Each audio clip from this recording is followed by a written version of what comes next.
Gloire à Jésus. Merci Seigneur. Amen. Et je vous salue à tous dans le nom précieux de Jésus-Christ. Et je suis heureux d'être avec vous ce matin, heureux de retrouver des frères, de voir aussi des visages que j'avais vus, ça fait très longtemps. Parce que j'étais pasteur sur Agde, on visitait parfois les Darieux, il y a des personnes qui sont venues voir. Que Dieu soit béni. Je vais lire un verset. Je vais lire un verset avec vous de la parole de Dieu qui se trouve dans 1 Timothée 6, je dirais au verset 12. Alors, je ne suis pas venu pour prêcher, s'il vous plaît. Je suis venu déjà pour me fortifier. Venu pour me fortifier. Je suis venu pour savoir pourquoi Dieu, tu veux qu'on nous passions ces jours ensemble, Seigneur. Pourquoi tu veux qu'on soit ensemble? Pourquoi tu nous réunis? Alors on parle avec les frères, puis on se dit, est-ce qu'on va aller bénir les frères, ou est-ce que c'est nous qui va être bénis par les frères? Et c'est pas... Mais voilà, je suis là, et ce que je voudrais, j'ai donné un conseil aux frères. Je leur ai dit tout ce qu'on a acquis comme expérience, comme connaissance, tout ce qu'on sait de l'Évangile. Ça a été bien pour le laisser à Bordeaux. N'amène rien là-bas. N'amène rien là-bas parce que je n'ai pas envie d'essayer d'analyser, de juger, de calculer ce que Dieu parle, ce que Dieu dit. Je veux le recevoir avec un cœur neuf. Amen. Vous savez, si on veut à tout prix garder ce qu'on a acquis, c'est bon, il ne faut jamais le jeter. Mais en même temps, la Bible dit que nous sommes appelés à être renouvelés par le Saint-Esprit. Il faut que ce que nous avons reçu soit renouvelé. La Bible dit qu'il faut revêtir. Il faut revêtir Christ, mais il faut aussi être renouvelé par le Saint-Esprit. Ce n'est pas les mêmes choses. C'est toujours sur les mêmes fondements, mais le renouvellement du Saint-Esprit, nous en avons besoin chaque jour.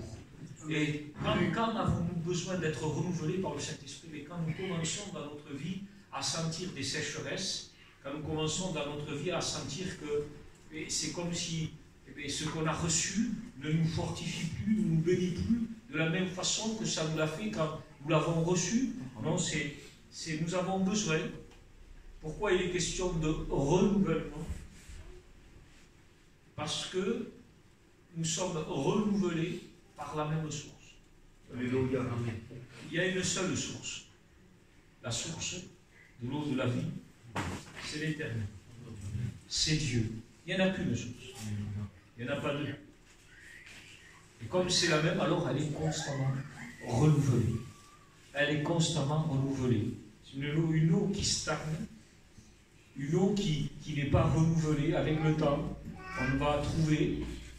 C'est ce qu'on me disait une fois, elle paraît si claire cette eau, c'est l'eau d'un étang, vous voyez, un genre d'étang. Alors quand vous la regardez, elle est claire, elle est limpide, elle est transparente. Mais si vous mettez un pied dedans, de suite, vous avez une vase qui va remonter. Et vous allez voir que cette eau qui paraissait si limpide, presque à la boire, en réalité était boueuse. Et des fois, ça trompe, parce qu'il y a comme une transparence dans des vies.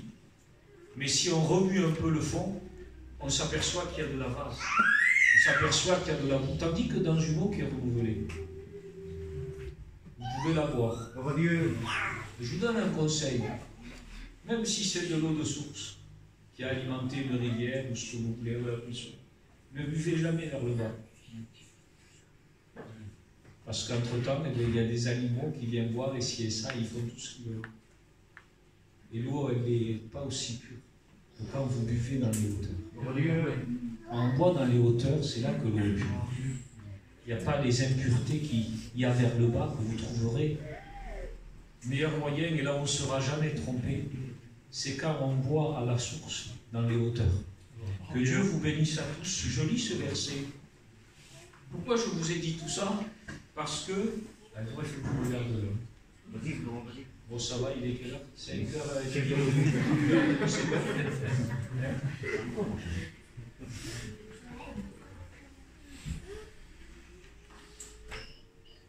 Vous savez, tout à l'heure, la chorale de Bédarieux est venue.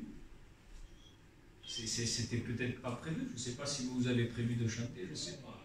Dieu avait prévu, et elle est nombreuse. C'est bon. Et donc, comme ce n'était pas prévu, les gens sont venus, se sont ajoutés. Mais c'était naturel. Et puis, il y a des gens qui se sont trouvés là. Il y a des gens qui se sont trouvés là. D'autres se sont trouvés ici. Et puis d'autres se sont trouvés presque à la porte. Vous voyez? Ça s'est fait naturellement. Et je vous lis le verset. Il dit: combat le bon combat. Combat le bon combat de la foi. Le combat de la foi, il construit, il édifie. Dans le combat de la foi, notre vie spirituelle s'épanouit, elle grandit, et même, peut-être je lirai le verset, notre vie, et nous marchons dans la liberté. Mais il se peut que même peut-être tout à l'heure un combat s'est créé, un combat simple, un combat. Pourquoi moi je suis à la porte et pourquoi l'autre il est devant? C'est des choses qui sont simples. Hein? Pourquoi il est lui devant? Pourquoi c'est toujours la même sœur qui va commencer le chant? Vous voyez? Et là, un combat peut se créer qui est faux. Amen. Sur 10 combats que tu mènes, il y en a 9 qui sont faux. Il n'y en a qu'un qui est bon. C'est le combat de la foi. Et je voyais une personne, je dis, c'est celle qui est au fond, elle chante avec le même cœur, vous voyez, mais on ne la voit pas.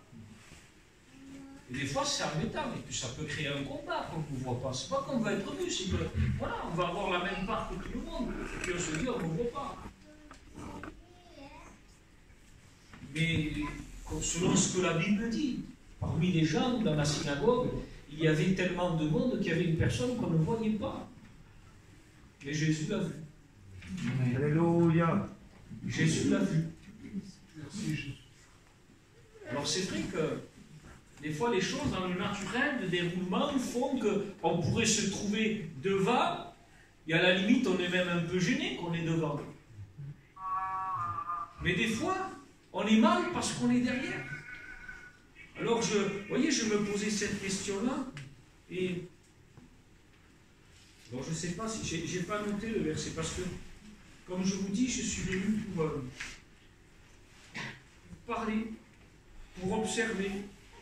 Je ne sais pas de quelle façon le Seigneur va nous bénir cet après-midi, mais je le répète, sur 10 combats que tu mènes, 9 sont faux. Mais pourtant, ce matin, réellement, il y avait une personne qui était devant et il y avait une personne qui était derrière. C'est la vérité. C'était une réalité ce matin. Ce matin, c'était une réalité. Et si je dirais ce matin, mais non, c'est faux, tu m'aurais dit non, non, non. La réalité, c'est que j'étais à la porte. Mais la réalité n'est pas systématiquement la vérité. Alléluia. Si, Jésus. La réalité, c'est rare que je souris. C'est une réalité. Mais la Bible dit que derrière un sourire, il peut se cacher un chagrin. Donc la réalité, je souris. La vérité, j'ai du chagrin. Il faut faire attention. Il faut savoir ce qu'on veut ce matin. Il faut savoir ce qu'on veut. Moi, ce que je veux par-dessus tout, frères et sœurs, c'est avoir communion. Moi, ce qui me bénit, quoi qu'on fait, quoi qu'on fasse, soit qu'on chante, soit qu'on prie, soit qu'on jeûne, soit qu'on mange, c'est la communion. Et la communion de l'Esprit, de Dieu, c'est une communion, la Bible dit, avec simplicité de cœur. La vraie communion, et la seule, hein, c'est la seule, c'est avec simplicité de cœur. C'est écrit toujours dans la parole de Dieu. La simplicité du cœur. Alors on peut dire du mot simple, il y a des choses qui sont simples, et il y a des choses qui sont compliquées. Peut-être que je vous parais compliqué déjà ce matin. Mais c'est pas comme ça que c'est dit. Parce qu'il y a le mot simple, il y a le contraire compliqué, mais il y a le mot simple, il y a le contraire qui est double. Et quand la Bible dit d'avoir une communion avec la simplicité de cœur, c'est-à-dire d'avoir une communion non pas avec un cœur double, mais avec un cœur simple.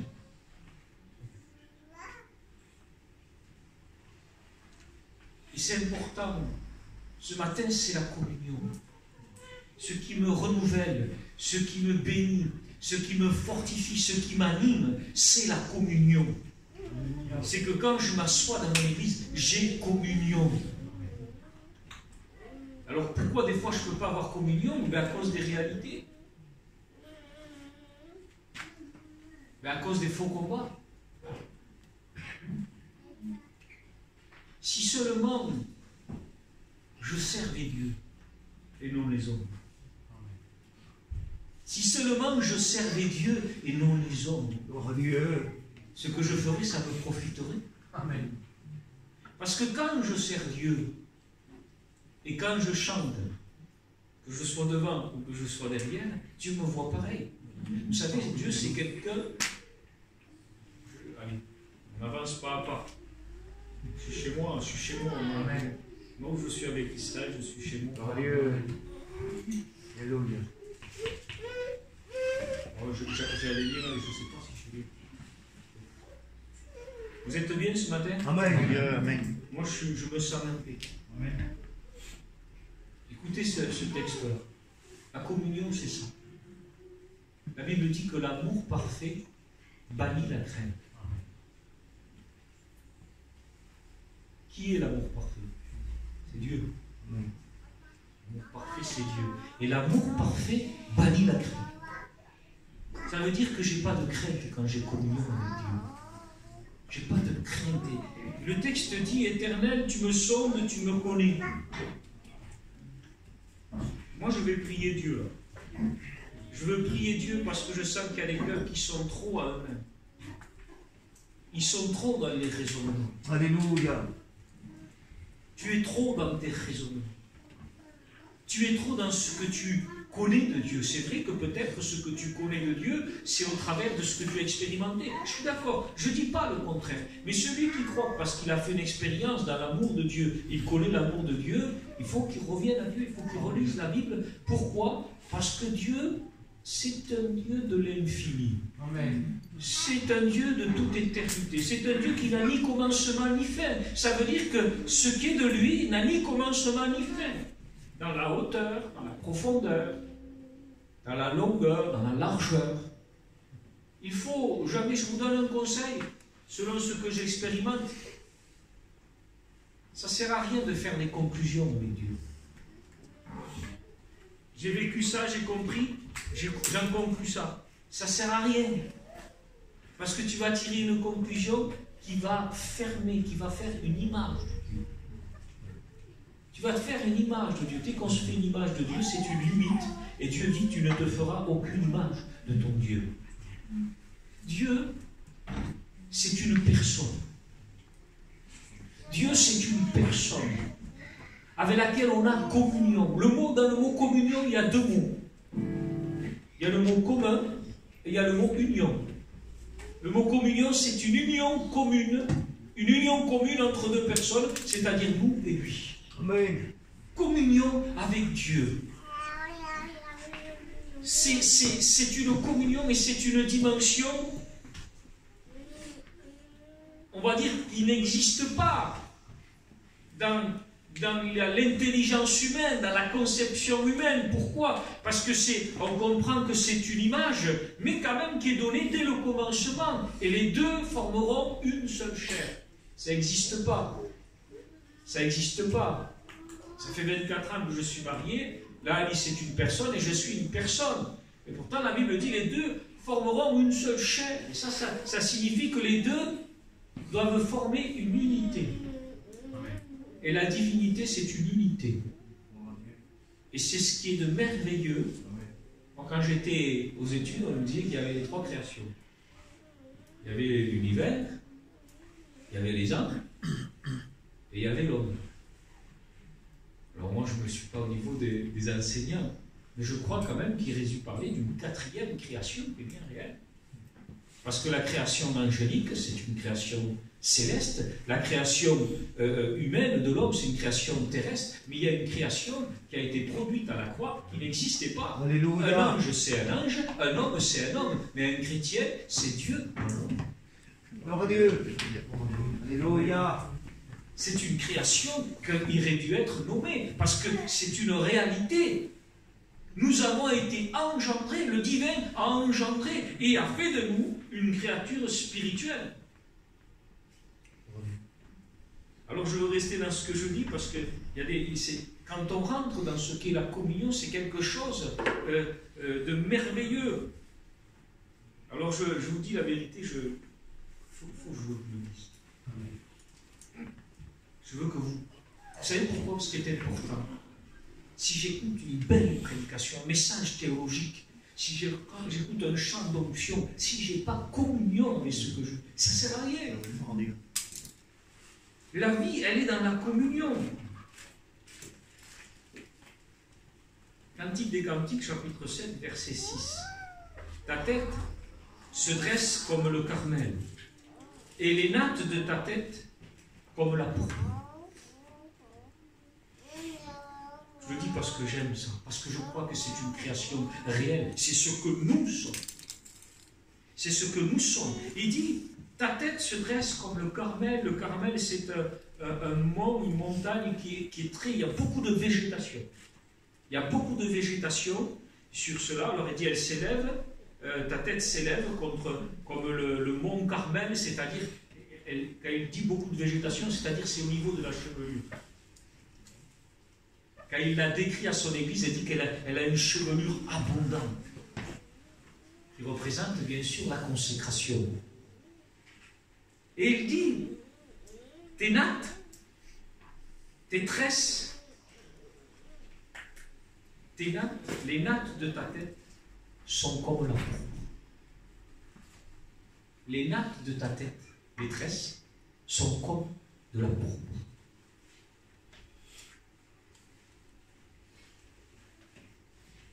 Vous connaissez ce texte qui dit « La corde à trois fils ne rompt pas facilement ». Pierre va dire « N'ayez pas pour parure ce qui est extérieur. Cheveux tressés, ornements d'or ». Vous connaissez ce texte? Alors il dit « N'ayez pas pour parure ce qui est extérieur ». Il dit des ornements d'or, il dit des cheveux tressés. Donc il dit, n'ayez pas des cheveux tressés. Mais là, il dit à la Sulamite, tes nattes, tes tresses sont comme de la pourpre.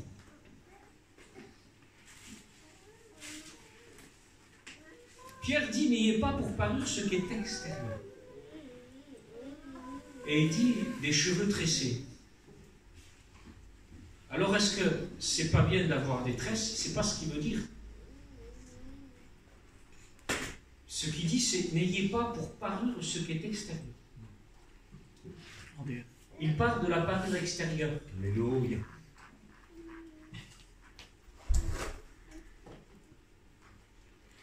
Ces tresses-là représentent la nature humaine, notre nature humaine, et elles représentent la nature de la divinité. Je disais, Seigneur, pourquoi comme de la pourpre? La pourpre, c'est du rouge. Mais ce n'est pas du rouge vif, lumineux, c'est du rouge violacé. Vous voyez? C'est du rouge violacé. Ce n'est pas un rouge qu'on va trouver, c'est un rouge qu'on va trouver quand la personne a été frappée. C'est un peu le rouge qu'on va trouver quand Jésus sort du prétoire, quand on va le conduire à la croix, c'est un rouge violacé, c'est un rouge après les coups, c'est un rouge après que le sang a coulé et qui commence à coaguler, c'est un rouge qui sort de là, c'est ce rouge violacé, c'est un rouge qui engendre la mort. Et il dit, tes tresses là, c'est pour ça que ces tresses là sont approuvées de Dieu. Parce que je disais, Seigneur, pourquoi tu dis qu'il ne faut pas avoir ce qui est extérieur? N'ayez pas pour parure ce qui est extérieur, cheveux tressés, ornements d'or, vêtements luxueux, mais ayez pour parure ce qui est intérieur. Il dit pour parure, il dit, ce qui a de la valeur, c'est la parure, il dit, caché. Ayez ce qui est caché.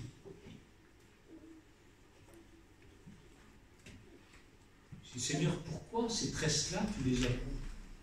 Pourquoi tu les relèves? Pourquoi tu dis tes tresses?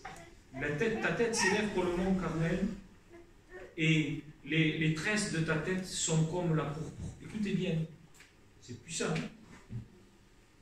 Un roi en est enchaîné dans ses ondulations. Imaginez le pouvoir de ces tresses. Un roi, celui qui gouverne, celui qui a autorité, celui qui a sous son autorité son gouvernement des armées, celui qui combat, qui fait de la captivité, celui qui opprime, il dit un roi, dans une simple femme, avec des tresses, il dit dans les ondulations de tes tresses, un roi est enchaîné. Vous savez pourquoi? Pourquoi ces tresses sont comme de la pourpre? Parce que c'est Jésus lui-même qui les a fait. C'est Jésus lui-même qui a fait ses tresses à sa bien-aimée.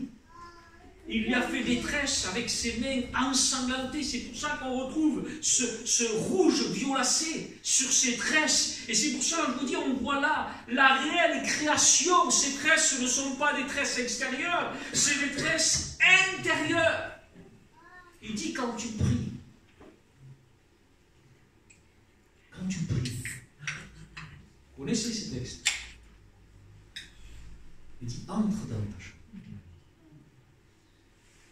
Et de suite il dit, et celui qui voit dans le secret, il dit même celui qui est dans le secret. Le secret, c'est ce qui est caché. Vous savez ce que signifie le mot chambre? Parce que la plupart du temps, l'image que nous avons de la chambre, c'est une chambre avec un lit, puis on se mange au lit et on cherche Dieu. Mais en réalité, le mot chambre signifie lieu d'approvisionnement. Comme une chambre froide. Vous voyez? La chambre, en fait, ça signifie réserve. La chambre, c'est une réserve. Et cette réserve-là, elle se trouve dans le lieu caché. C'est le lieu, quand vous lisez, je ne vais pas vous dire tous les mots, cette chambre-là, en fait, si tu viens chez moi, n'importe qui, tu rentres dans une maison, tu vas arriver à trouver plus ou moins où est la chambre. Même si tu ne connais pas, même si tu rentres, tout est fait pratiquement pareil, tu trouveras. Mais cette chambre-là, non. Tu ne le sais pas parce que c'est une chambre, ça signifie chambre secrète. Chambre secrète. C'est la pièce la plus retirée de la maison. Alors pourquoi Dieu me conduit comme ça ce matin? Je ne veux pas être compliqué. Mais on est en train de parler de la véritable communion.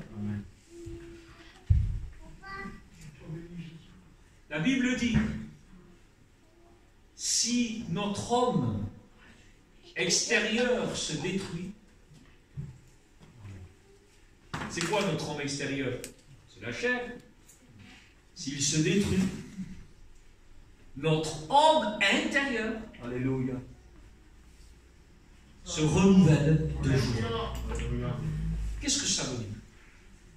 Ça veut dire que nous devons chercher, premièrement, pour pouvoir vivre une véritable communion. Où se trouve Dieu dans la communion? La communion que je dois avoir, c'est une communion intérieure. Est-ce que tu désires avoir ces tresses comme de la pourpre? Alors le minimum, c'est d'être né de nouveau. Sinon, on ne peut pas. On ne peut pas. Si on n'est pas né de nouveau, on ne peut pas vivre cette communion-là. Ça expliquerait des fois qu'on vit beaucoup de choses. Et ce matin, je crois que je m'adresse au peuple de Dieu. Une personne va dire au Seigneur qui lui a proposé de l'eau. Il dit, où aurais-tu cette eau? Le puits est profond et tu n'as rien pour puiser. Combien d'enfants de Dieu ne savent pas comment puiser? Alléluia. Pas dans le puits qu'elle voulait puiser, mais il dit, si tu bois de l'eau que je te donnerai, tu n'auras plus jamais soif. Et l'eau que je te donnerai deviendra en toi, au milieu de toi, à l'intérieur de toi, une source d'eau vive qui jaillira jusque dans le cœur. Vous avez des personnes qui veulent puiser dans le local. Alors le plus dur, et je les peine, c'est de vouloir puiser dans le pasteur. À force de puiser dans le pasteur, vous l'épuisez. On va pouvoir nous aider, vous savez. On va nous aider un peu à avancer quand on est essoufflé. Mais la volonté de Dieu, c'est que tu respires avec tes propres poumons. Est-ce que c'est un reproche? Non, c'est pour toi, c'est pour que tu vives mieux. C'est pour que tu vives mieux. Pourquoi puiser dans la source d'un autre alors que toi, tu as une source? Alléluia. Alors des fois, c'est parce qu'on est ignorant de ces choses. On a besoin de dire, Seigneur, combien de personnes cherchent Dieu dans leur vie? Moi, cette réponse, elle m'a beaucoup béni. Vous savez pourquoi? Parce que, Seigneur, je ne te vois plus dans ma vie. Seigneur, où es-tu? Mais le texte dit, où il est? Vous imaginez, Job. Oh, si je connaissais le lieu où il réside. Il était dans le besoin, Job. Mais quelle question! Si je savais où il réside, où il est, je plaiderais avec lui, je lui ferais connaître mes plaintes. Et nous, Dieu nous dit, Dieu est dans le secret. Dieu est dans le secret. On sait où se trouve Dieu. Dieu se trouve en toi. Dieu se trouve en toi. Dieu se trouve dans le secret, dans ce qui est caché, dans ce qui est le plus profond en toi. L'apôtre va dire, je prends plaisir à la loi de Dieu dans mon fort intérieur. Dans mon fort intérieur. Alléluia. Selon l'homme intérieur. Amen. Selon l'homme secret. Je prends plaisir à la loi de Dieu. Quand je ne connais pas un mot, je le lis dans le dictionnaire. Je prends plaisir à la loi de Dieu dans mon fort intérieur. Alors je voulais savoir c'est quoi le mot fort. Le mot fort, ça signifie dans ma conscience. Je prends plaisir à la loi de Dieu dans ma conscience. Comme si Dieu voudrait nous dire, la vie nouvelle réside au niveau de notre conscience. C'est important de le savoir. Pourquoi? Parce que la Bible dit, lorsque tu viens présenter ton offrande, et que là tu te souviennes que ton frère a quelque chose contre toi, pose là ton offrande et va te réconcilier. Mais pourquoi à ce moment-là même je me souviens? Alors que le frère a quelque chose contre toi, apparemment tu te sens libre. C'est lui qui a quelque chose contre toi. Toi, tu te sens libre parce que lui, il n'apporte pas son offrande, mais toi, oui. Mais la parabole, l'histoire ne s'exprime pas et ne s'adresse pas à celui qui n'apporte pas son offrande. Elle s'adresse à celui qui apporte son offrande. Parce qu'il se croit libre. Il se croit libre et pourtant, et là, nous voyons de quelle façon Dieu intervient dans cette personne qui se croit libre et qui ne l'est pas devant Dieu. Parce que Dieu l'avertit. Arrange-toi promptement avec ton adversaire.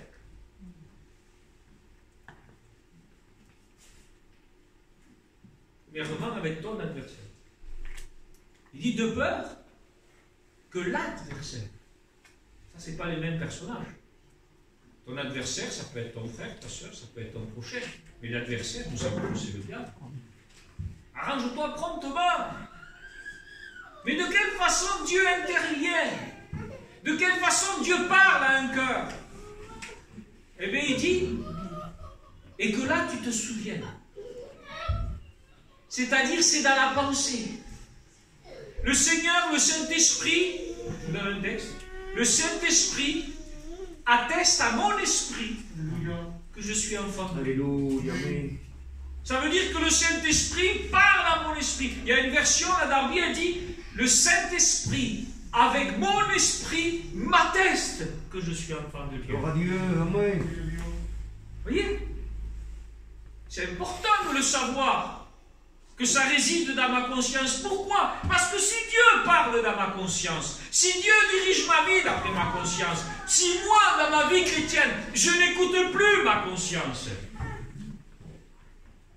alors la Bible dit, cette conscience-là, certains l'ont perdue et ils ont fait naufrage en ce qui concerne la foi. Là, c'est grave, là, parce que je vous assure, quand on fait naufrage à ce qui concerne la foi, ça ne veut même pas dire qu'on quitte le local, hein. Ça ne veut même pas dire qu'on quitte Dieu. Ça veut dire que quand l'ennemi touche à la foi, il sait qu'il a touché à notre communion. Parce que la communion, on peut l'avoir par la foi. C'est la foi qui déclenche la communion. Ténate, détresse. Détresse. Cette consécration comme les tresses de Samson. Il en avait 7, ça représente la perfection de Dieu. On voit la divinité dans les tresses de Samson. Et ce qui nous révèle la divinité dans les tresses de la bien-aimée, c'est la foi, c'est le sang. Une communion qui baigne dans le sang, c'est-à-dire une communion qui naît dans la mort. Une communion qui naît dans la mort de Jésus. Et là, il y a une création. Il y a ces tressés entrelacés. Il y a une création, un entrelacement de l'humanité et de la divinité. C'est une création. La divinité ne s'est pas entrelacée dans la création angélique. La divinité ne s'est pas entrelacée quand Dieu a créé l'humanité Adam. Mais à la croix, il nous a rendus participants, la Bible dit, à sa divinité. À la croix, nous avons été engendrés par le Christ. Et ce qui s'est jamais produit,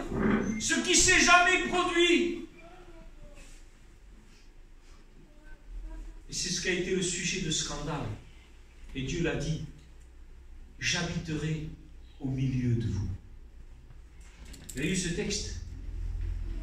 Ce texte qui dit, il n'y a pas de rapport entre le fidèle et l'infidèle, entre le temple de Dieu et les idoles. Vous voyez? Il dit, selon qu'il est écrit, j'habiterai au milieu de vous. Retirez-vous, il dit, ne touchez pas ce qui est impur, ni ce qui est souillé. Et dit, et je vous accueillerai, vous serez pour moi des fils et des filles. J'habiterai au milieu de vous. Le mot milieu, ça se traduit en grec par âme. Ça veut dire, j'habiterai dans vous, au milieu de vous. Et ce matin, je vais m'arrêter là. Je vais m'arrêter là et conclure ce que je vous dis avec ce que j'ai commencé. Parce que je sens que c'est là que des cœurs décrochent. Il faut que tu découvres en toi ce lieu où réside Dieu. Vous savez pourquoi? Parce que si on n'arrive pas à vivre dans ce lieu-là, ça veut dire que tu continues à puiser dans le puits de Jacob. Tu continues à puiser en toi. Et quand on puise à nous, il dit, tu auras toujours soif. Ça fait mal. Ça fait mal. Quand on veut et qu'on n'arrive pas. Parce que moi, je crois que tu veux. Moi, je crois que tu veux. C'est pas parce qu'on aime certaines choses, encore peut-être, du moins Dieu sait comment je le dis, mais je parle surtout par rapport à la mesure de ce que Dieu me fait ressentir ce matin. C'est pas parce que tu aimes certaines choses du monde, ça n'a rien à voir avec ça. Non. Tu veux réellement. Tu veux. Le problème, c'est que tu ne puisses pas au bon endroit. Si tu bois de l'eau de ce puits, tu auras toujours soif. Mais si tu bois de l'eau que je te donnerai, tu n'auras plus jamais soif. Et aujourd'hui, vous savez, c'est comme ça. Au début, on en souffre. Cette soif nous fait souffrir. Mais avec le temps, ça passe et on dirait qu'on n'arrive plus à ressentir la souffrance. Et puis on guérit. Et moi, ce matin, Dieu, je te dis, Dieu t'appelle à venir boire de l'eau de Jésus. D'où il a sort. D'où il a sort cette eau. Alléluia. D'où tu me donnerais cette eau? D'où tu me donnerais cette eau? Tu n'as rien pour puiser le prier profond. Il n'a rien besoin de puiser Jésus, puisque la Bible dit qu'à la croix, de son côté, est sortie de l'eau et du sang. Cette eau que Jésus te tend, tu ne pourras la trouver qu'à la croix. Elle vient, elle coule de la croix. Elle coule de Jésus. Les malheureux et les pauvres ont soif. Il n'y a point d'eau, leur gorge se dessèche. Dis-moi l'Éternel, je les exaucerai. Je ferai jaillir des sources dans le désert. Il y a des sources dans les vallées. Dans la vallée dans laquelle tu traverses aujourd'hui, dans cette vallée des pleurs, Dieu veut faire jaillir une source. Il y a un texte qui dit, lorsqu'il traverse la vallée des pleurs, il la transforme en un lieu de source. C'est-à-dire celui qui passe, il la transforme de quelle façon?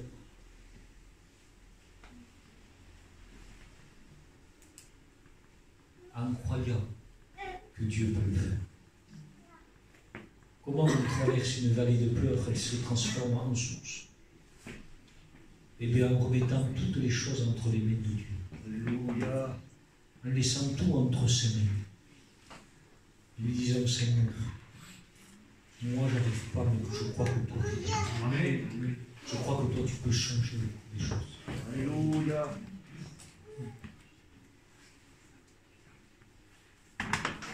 C'est pour ça que je commençais avec ça. Le bon combat, c'est le combat de la foi. Alléluia.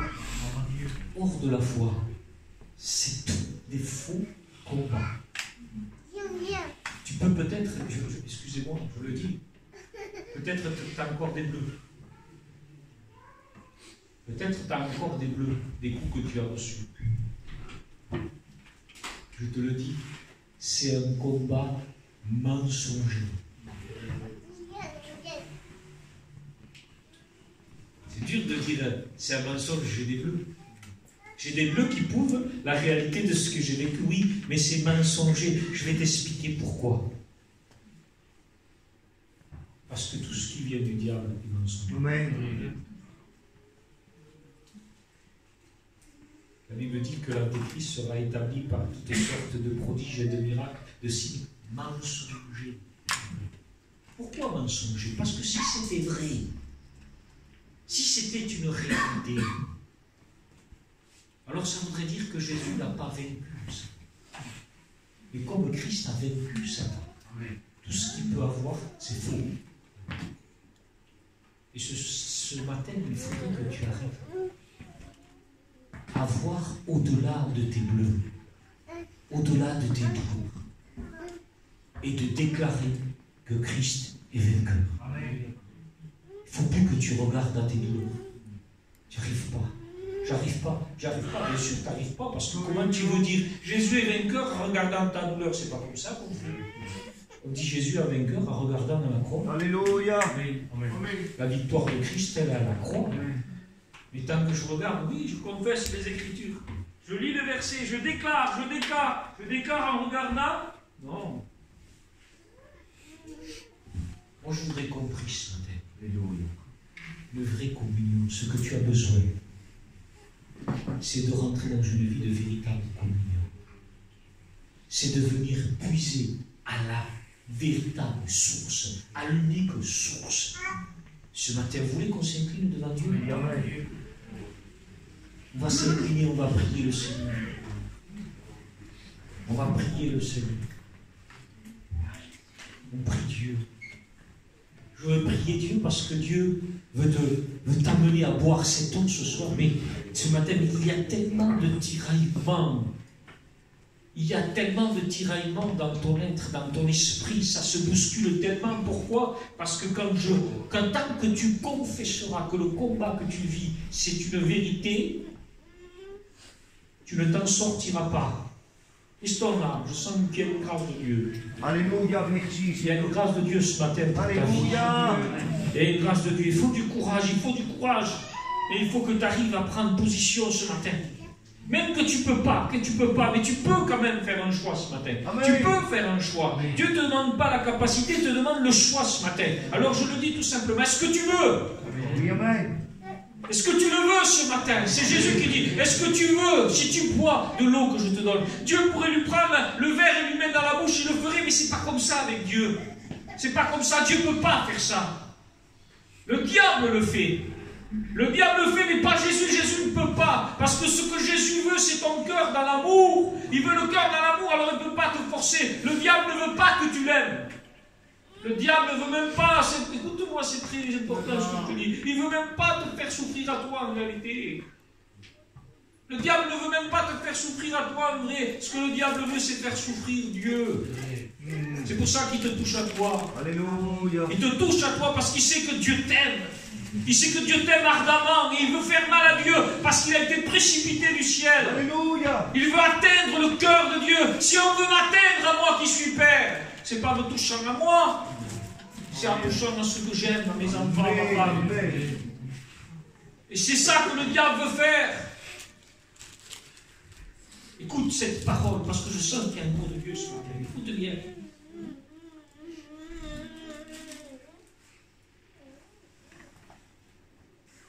La vérité du diable, elle emprisonne. Dieu. Vérité, j'ai des bleus, j'ai des douleurs. La vérité du diable, elle emprisonne. Mais Jésus dit, vous recevrez la vérité. Et la vérité vous rendra libre. La vérité du diable emprisonne. Et la vérité de Dieu libère. Elle vous rendra réellement libre. Et je déclare ce matin qu'il y a des personnes au milieu de nous qui disent marcher. C'est pour ça que la Bible dit, je dis les mots de la Bible, ne vous remettez pas. La Bible dit, c'est pour la liberté que Christ vous a libéré. Alléluia. C'est pour la liberté que Christ vous a libéré. Ne vous demeurez donc ferme et ne vous remettez pas sur le joug de l'esclavage. Ne vous remettez pas, tu es libre. Alléluia. Amen. Christ t'a libéré. Amen. Il ne dit pas Christ t'a délivré. Parce qu'il n'était pas question, et c'est ce qu'on est en train de vivre ce matin, d'une délivrance de l'esprit. Non, il dit, il vous a libéré. Alléluia. Parce que la Bible dit que Christ a reçu l'onction du Père pour rendre libre l'opprimé. Tu es opprimé. Opprimer quelqu'un, c'est le priver de sa liberté. Tu as perdu ta liberté d'aimer Dieu. Tu as perdu ta liberté de servir Dieu. Comment? Parce que tu es rentré dans un faux combat. Tu es rentré dans un faux combat. Mais la Bible dit, oui, on dit que la Bible dit, il faut dire que la Bible dit, il faut dire il est écrit. Parce que nos armes à nous, elles ne sont pas charnelles. Elles sont puissantes pour renverser des forteresses. Alléluia. Elles sont puissantes pour renverser des forteresses. Elles sont puissantes ce matin pour renverser ta forteresse. Oh, que Dieu, que le Saint-Esprit ce matin sois en communion, demande à Dieu. Il est là. Il est là. Qui que tu sois ce matin. Vous savez, il y a une prière qui est entendue ce matin à tout le monde. Prière que Dieu entend. C'est la prière qui dit, quand le malheureux crie. Quand le malheureux crie, crie à Dieu ce matin.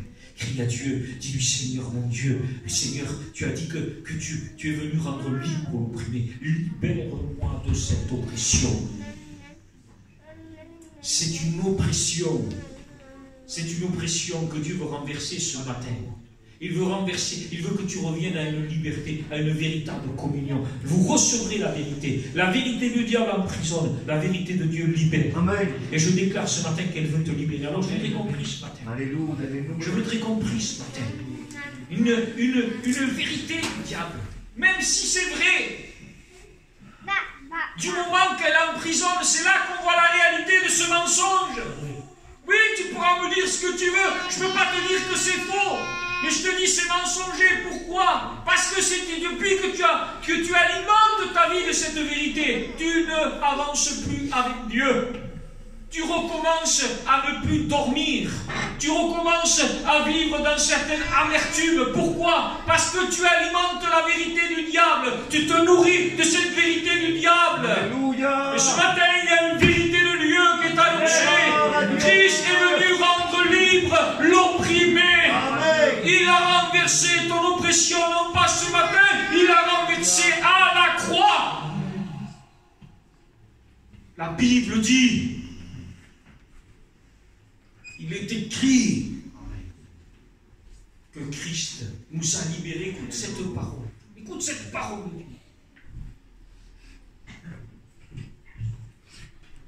Rien ne nous séparera de l'amour de Dieu. Ça si tu crois. Alléluia. Ça te fait tomber des forteresses. Esprit de Dieu, amène la lumière ce matin. Amen. Amène la lumière. Au nom de Jésus. Tu as dit que tu es venu redonner la vue aux aveugles. Redonne la vue, Esprit de Dieu. Oh, anime-nous ce matin. Anime-nous de cette onction ce matin. Pour redonner la vue aux aveugles. Amen. Vois ce matin. Vois ce matin que l'aveugle dit, je vois ce que Jésus a fait pour moi ce matin. Amen. Oui, que tu vois ce matin. Tu ne voyais plus. On ne voit plus. Vous savez pourquoi on ne voit plus? Parce qu'on est prisonnier. Oh, une puissante action de Dieu ce matin. Prions, frères et sœurs. Prions ce matin. Prions ce matin, parce que la Bible dit que Christ est venu guérir les cœurs brisés. Ce que ton père, ta mère n'a pas pu faire, lui il a fait, il a guéri ton cœur. Alléluia. Il est venu guérir les cœurs brisés. C'est la puissance de la croix. Amen, Seigneur. Il dit, je suis revenu donner la vue aux aveugles. Parce que tant que tu étais dans les ténèbres, tu n'étais pas conscient, tu ne voyais plus la main de Dieu. Tu ne comprenais pas. Mais dès que Christ a guéri ton cœur, la lumière est venue. Les prisons, dans la prison, il n'y a pas de lumière. C'est pour ça qu'il dit, c'est tout un processus.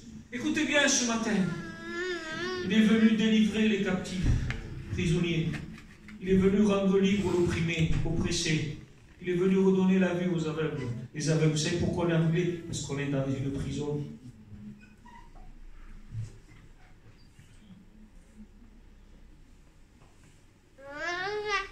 Il y a dans cette pièce noire, je le vois dans mon cœur, je le vois à l'intérieur de moi, une pièce noire. Elle est tellement noire que c'est cette pensée. Tu n'en sortiras jamais. Tu n'en sortiras jamais. Et c'est le texte que je voulais vous lire tout à l'heure. Excusez-moi, j'allais m'arrêter, mais je sentais que Dieu me demandait de dire ces mots. Alléluia. Amen. C'était bien. Je ne peux pas tout dire. Oh, je le dis, c'est la parole de Dieu. Oh, je veux le proclamer. Je ne veux pas le proclamer simplement dans ce qu'on voit ce matin. Mais je veux le proclamer aussi face à ce qu'on ne voit pas. Est-ce que tu as déjà vu ta conscience? Est-ce que tu as déjà vu ton âme? Est-ce que tu as déjà vu ton esprit? Tu n'as jamais vu. Mais pourtant, qu'est-ce que tu souffres? Comment tu sens que ton âme vit? Quand tu ressens tout ce qui se passe en toi, ton âme est bien réelle. Ce que tu es, ce n'est pas ce que tu vois. Ce que tu es, c'est ce que tu ne vois pas. C'est bien. Où fuirais-je loin de ton esprit? Et où fuirais-je loin de ta face? Si je monte dans les cieux, tu y es. Si je me couche dans le séjour des morts, voilà, quelle idée. Si je prends les ailes de l'aurore et que j'aille demeurer loin de la mer, c'est la fuite. C'est vouloir fuir Dieu. Là aussi, ta main me conduira et ta droite me saisira. Combien de fois tu es parti? Et combien de fois tu t'es retenu sans te rendre compte et tu t'es aperçu qu'il te tenait la main. Pourquoi il te poursuit?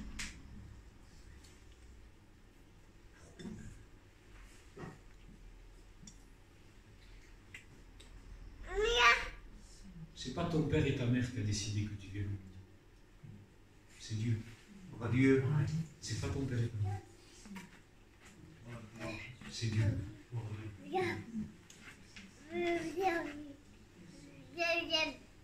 C'est pour ça qu'il dit, Sion disait, l'Éternel m'a oublié.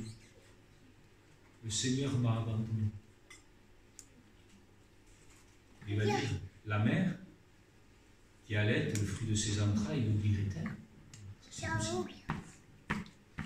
Et là, il me dit au pluriel, même si les mamans, c'est-à-dire toutes les mamans de la terre, abandonneraient leurs enfants, moi l'Éternel, je ne t'abandonnerai pas. C'est comme ça qu'on renverse. Alléluia. On renverse les raisonnements et les hauteurs. C'est pas pareil. On renverse les hauteurs et les raisonnements avec la parole. C'est ton choix. Soit tu écoutes la parole, soit tu écoutes tes raisonnements. Moi, je t'invite à écouter la parole. Tu sais pourquoi? Parce que la foi vient de ce qu'on entend. Et ce qu'on entend, c'est la parole de Dieu. Celui qui a décidé de ton existence, c'est Dieu. Et il a tout prévu. Parce qu'il dit avant que je ne te voie. Avant que tu ne sois une masse informe. Avant, je te connaissais. Je te connaissais. Avant que tu sois, que je ne te voie, il dit, je te connaissais. Tu étais dans son cœur. Tu étais dans son cœur.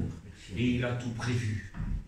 Et il dit, si je disais, au moins les ténèbres me submergeront dans cette pièce noire. Même les ténèbres ne sont pas ténébreuses. La nuit s'illumine comme le jour et les ténèbres comme la lumière.